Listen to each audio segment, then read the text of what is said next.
I'm Fred Minnick, and this week's hot take may piss off those of you who think bourbon is only an American spirit. Giddy up.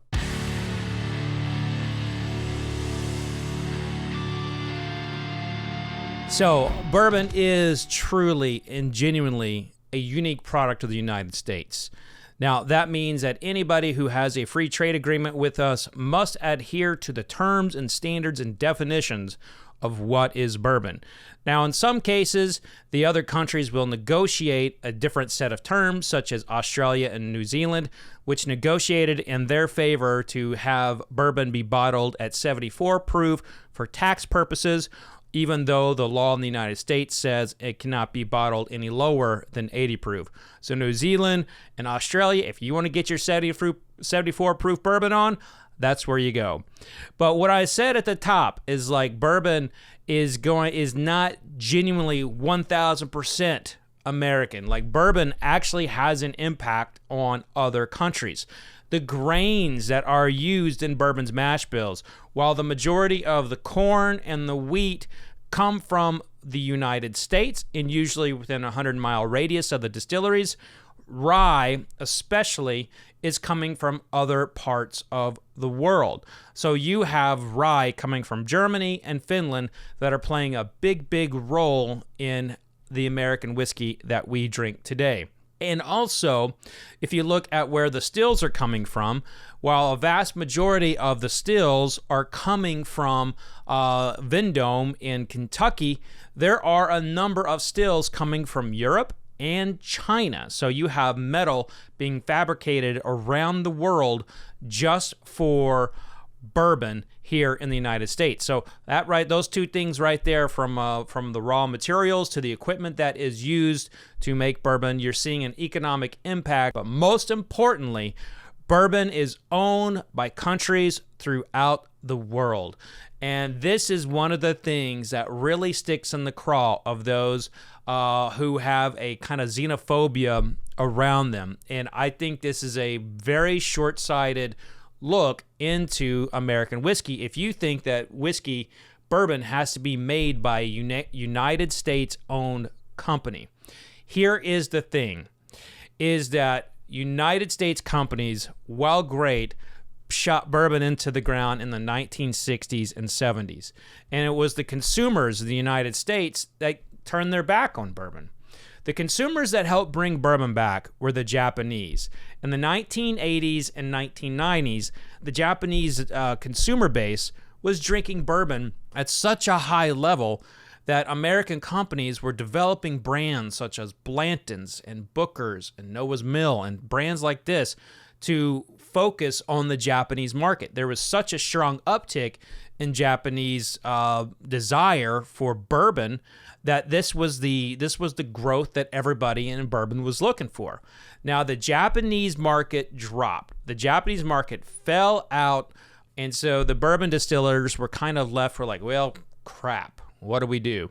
Everybody had a different take on this. United Distillers, now known as Diageo, basically sold off their facilities and their shares, and they really only kept the Stitzel-Weller distillery and then shut it down, did nothing with it, used it for an aging facility, and they kept Dickel. They mostly kept Dickel because it was so close to Jack Daniels, and they could lob mortars over Jack Daniels while Johnny Walker took advantage of it. So there was not really, they sold off like Weller, they sold off Old Fitzgerald and Rebel Yale, so they sold off all these brands.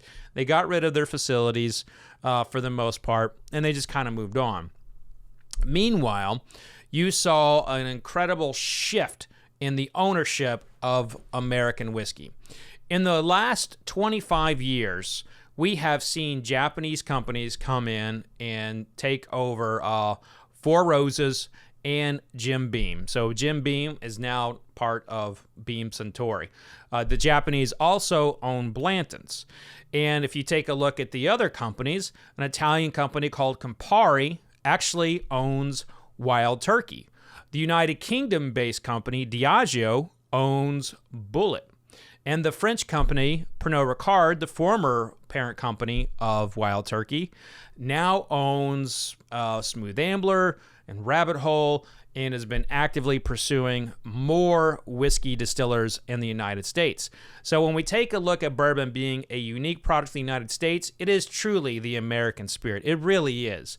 However, to think that that money just stays here in the United States and it's not going outside to other countries, and that bourbon does not play a role in other countries, that's just simply not true.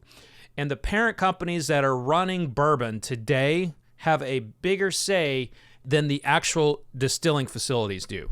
So if a decision comes from France about what to do with a Pernod Ricard distillery in the United States, the distiller's not going to be able to block that.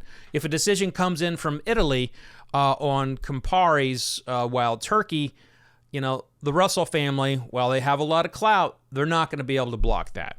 So in the whiskey industry, it's all about who's at the top, and who's at the top at the majority of these distilleries are foreign owned. Now, if American-owned businesses is something that's important to you, and there's nothing wrong with that, I do believe that you should support, who you want to support. You have Brown-Forman, you have MGP Ingredients, and you have a handful of other ones in a lot of private companies that are still U.S.-based. But the majority of the whiskey on the market outside of like the Brown-Forman portfolio, which includes Jack Daniel's, is actually foreign-owned. And the reason why this hot take comes at you is because people are always like, what? You mean the Japanese own Four Roses and Blanton's? And I think the more you know, the better. But you should not hold it against those brands just because they are foreign-owned. And that's going to do it for this week's Hot Take. Hey, if you have an idea for a hot take, become a member and give me your idea in the community. Also, click that subscribe button if you want to learn more about American whiskey and all the cool interviews I've got coming up. Now, it's important to note, be safe out there. No licking handrails, no licking trash cans. And remember, vodka sucks unless it's being used for hand sanitizer. Cheers, everybody.